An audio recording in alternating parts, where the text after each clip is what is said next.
So finally, we have Jon Ippolito, who's an artist, educator, and new media scholar at the University of Maine. Jon will be addressing the question, how does the meaning of a moving image vary by community? And is it possible to respect these differences when establishing a preservation standard?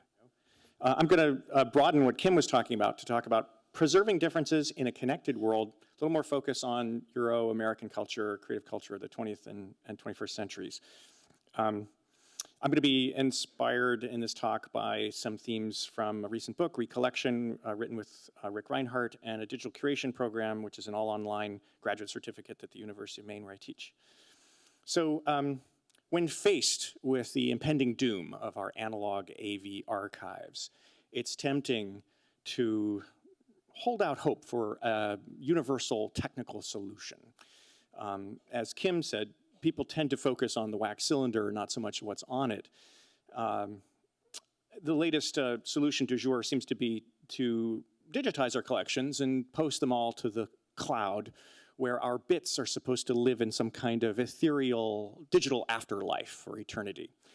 What's missing from this solution is the reality that different communities use audiovisual materials differently, what in the variable media paradigm is called behaviors. And I don't think that any single one-size-fits-all technical solution is going to capture all the behaviors needed for all the communities that use audiovisual material. And I'll give you some examples. Encoded is one of the behaviors. This is something that we're really used to thinking about when we're in the nitty-gritty of digital archives. And one of the, there's many codecs that we can look at. One of the most common that I see, especially among consumers and small-scale archives, is MPEG-4. I'm going to give you an example of a project by John Whitney, an avant-garde artist and working in the 70s, that will utterly fail if it's encoded in MPEG-4. Let me see if I can full screen this guy.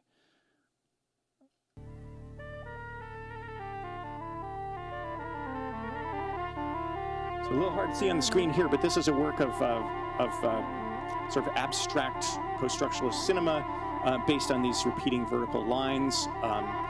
Those vertical lines are obviously essential to the project, but those vertical lines are also what MPEG-4 is designed to get rid of, because it's thinking about the metaphor of celluloid, right? In celluloid, you have a scratch, you have some kind of artifact that produces that line. The first thing you want to do is subtract it. So that's definitely a work that would not be captured by looking at the kind of conventional way that we think about encoding video. That depends on what standard we're going to apply. It also depends on what the purpose is of encoding. At Barclay's Digs nearby at the Berkeley Art Museum and Pacific Film Archives, my co-author Rick Reinhardt was once approached by Pixar. And they said, hey, we've got this idea for a movie. We think it's going to be big. It's called Toy Story. And it's going to be a CGI from beginning to end, family-friendly movie that we think is going to make a big difference in the industry. And we want to preserve that movie for the future. Well, he and his colleagues started talking about the history of stock and how, different kinds of film would break down with vinegar syndrome or might explode in the canister, but now we have safety film and put it in cold storage. And they said, whoa, whoa, whoa, whoa, stop. We don't want to preserve the film. We want to preserve the movie. And he said, what do you mean? Well, the 3D files, the data, the things that actually make the movie. The film is just a print that we send off to the movie theaters. What we care about is the ray tracing that will make shadows, the 3D animations that will make Woody's legs move, the data that we can use to reprint that at a higher resolution, 4K, say, or that we can use to deliver it digitally over iPads on Netflix, or that we can use to make a game in the future. That mother file is to us the work, not this print that just is kind of a byproduct. So what kind of code you're looking at saving depends very much on what the purpose is of that particular movie. Let's look at another behavior, installation, right? We're used to watching movies in a theater with a big screen, but that depends very much on the hardware and, again, the intent of the work. Joan Jonas's vertical roll, if I can play a little bit of it here without driving everyone epileptic, is a strange work from the 70s of video art that was meant to be shown on a CRT. Because if any of you have those old analog TVs, you know there's something called vertical and horizontal roll. And if you set it too far, you can get crazy effects like this. which in Joan's case were meant to disrupt this sort of male gaze of a woman's body and create this kind of rather odd form of animation. That's not going to be understandable if we just save that as an MPEG in the cloud somewhere. Similarly with Anthony McCall's work, Line Describing a Cone, depends very much on the installation. Line Describing a Cone is 30 minutes long. It's a 16mm film, so it's projected on a film projector. We have the projector one end of the space. What happens at the beginning is that there's a pencil of light that runs through space from the projector to the wall. The image on the wall at that point is just a dot of white light. That dot on the wall gradually traces a circle, leaving a trail behind it. Traces it very, very slowly. It takes half an hour to define an entire circle. And in the end, you have a complete hollow cone of light in space. This has a certain drama to it. As it completes itself, there's a kind of a... Well, so the format of this installation is meant for people to interact with it. And not only that, not just to look at a screen like you might on an iPad, but to watch the light as it moves from the projection, from the projector onto the screen itself. In fact, that's all the piece is this cone of light that people can interact with, as you see in this documentation. In fact, one of the more interesting site-specific aspects of this is really more period-specific, because this piece debuted in lofts in New York in the 1970s when everybody had cigarettes, and there was smoke in the room, so you could actually see the cone. That's something that's actually rather difficult in today's theaters, and not illegal. So how do you document that? Certainly putting it on a disk and a cloud somewhere is not going to help that at all. I'll go through a couple other behaviors that are different than what we expect to see when we think about film preservation. There's also performance, as in the amazing two projector performances of avant-garde filmmaker Ken Jacobs, where they're both trained on the same point on the screen and they create these remarkable 3D effects. That's something that depends very much on who the performer is and the script, if you will, that they are executing. There's also the context of performance can be very important, as in this piece by Morten Borenson, Video Baby, which is meaningless if you show it even on a TV screen in a monitor, in a gallery, because it's meant to be seen in a cart that, people come up to the context, seeing someone walking their baby through the street, and instead of a baby, they're horrified to see a baby on a screen. Another example, of course, is interactive works, which are not well served by sticking them on a hard drive somewhere. They depend completely on software and how the software might change over time. It might need to be migrated, emulated, or reinterpreted. This is the view of the 104 cables from one of the first audiovisual works, interactive video works by Graham Weinbrand and Roberta Friedman, called The Earl King, the subject of a big testbed in emulation at the Guggenheim in 2004. Finally, networked, and of course we think of the internet as the network, but before the internet there were TV networks, and this canonical piece by Nam June Paik called TV Garden from 1965 depended on having an analog signal in the air so that you could manipulate that with this magnet that's stuck on the top of a TV. Unfortunately, TV's all gone digital. Those analog signals aren't out there anymore, making it impossible to exhibit this piece without recreating that network. So, problem. We have this idea that we're going to collaborate. We're all going to work on standards together that are going to help us solve the problems that each of us is working on individually. And yet we have the differences that occur between the needs of different communities. Have you seen some of the other discussions on the panel today? As well as the differences between work to work. Each of them has a different intention or experience they're trying to convey to the future. How can a single standard or a bunch of standards accommodate that difference? Well, I think there's a couple strategies. One is to operate in open, simplistic formats. And no, I know the difference between simple and simplistic. I mean simplistic. Let's keep it as dumb as possible, because that makes it much easier for people in the future to untangle it and figure out what it is. Secondly, relationships that distribute and connect.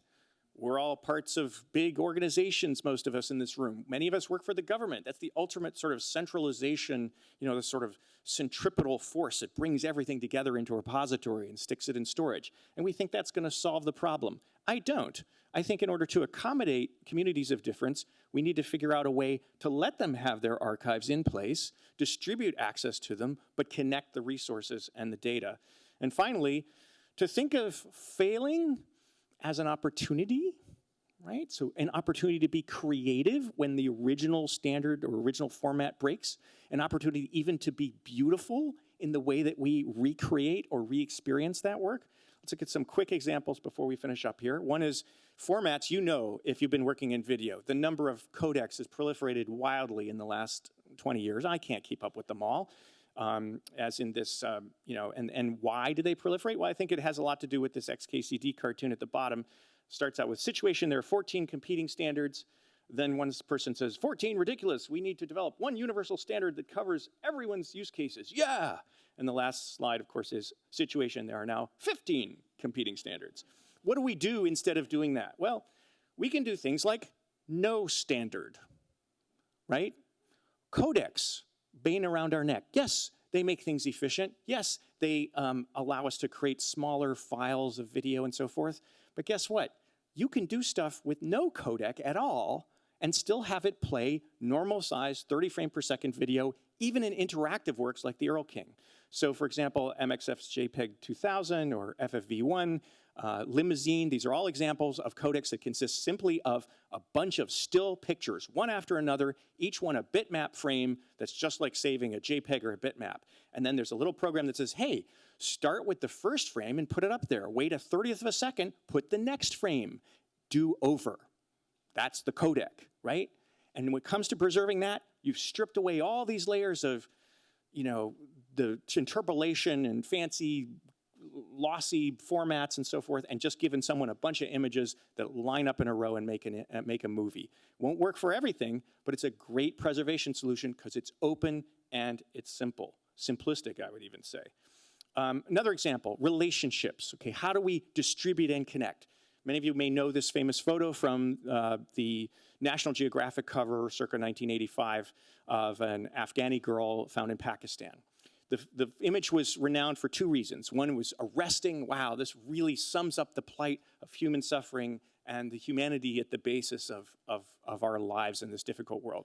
The second, we don't know anything about this person, right? How could photojournalism take an image of someone and just put it on a cover without any reference to that person's life, without any person, where they are, what they're going through, what their story is? As Hillary Clinton might say, she has a name. Well, this photographer, Steve McCurry, is actually well known in this regard, and he took it upon himself to find her name. Yeah, he snapped a picture in the middle of a refugee camp years ago. It took him 17 years. He discovered through a lot of research Sharbat Gula, living at that time in Pakistan, I believe, and actually identified her using an iris scan to show that it was the same woman as taken in this picture 17 years earlier. That's what we had to do to uncover those relationships, those social relationships back in the pre-digital era. Now, we've got images like this. Many of you may have seen this 2014 snap from the stage of the Oscars with famous celebrities and going viral across the world. That is an image that not only lots of people have seen, but we can track who has seen it, right? It's taken by a cell phone, right? A selfie right on stage with all these professional photographers being paid, hundreds of thousands of dollars. None of their photographs made it viral. This one did, taken by a cell phone. But we can track that because these images, and by extension, videos like Vines and Instagram videos, participate in a worldwide network with people sharing. And that data, those data are out there. They're out there in those networks. They can be mined the way that the Library of Congress is collecting tweets. And we can connect those distributed data to discover the hidden social contexts for the works that we kind of now are just saving as one file or another on a hard drive. Finally, when it comes, just a couple more examples of relationships, and then I'll end. We can connect distributed writing using formats like ThoughtMesh, which allows you to publish essays on your own website and yet automatically connects it to related essays around the web. We can connect distributed records. We can have everyone have their own database, and you're using FileMaker, and you're using Access, and you're using FoxPro, and you're using the gallery, museum system. We can still connect them using protocols like the meta server, which save only a couple fields like title, author, keyword, maybe a date, and that's enough to connect data that really wants to live in separate categories and doesn't have to hew to the same metadata standard because it serves different communities. Finally, when it comes to slippage, we can plan for divergence. We can say, things are going to change. You're not going to be able to keep it in the same format. You're not even going to be able, in many cases, to sort of migrate up to the next format. You're going to have to rethink it each time. So instruments like the Variable Media Questionnaire allow people to, who are involved with the work, creators, curators, conservators, even bystanders, to document what they think was important about it, what can change, what can't change, and for those things that can change, how they would best change to represent the spirit of the original. I'm looking forward in the breakout sessions to connecting and distributing you off to those individual rooms, but connecting our expertise so that we can learn how to preserve differences and also the different ways that we choose to preserve. Thank you.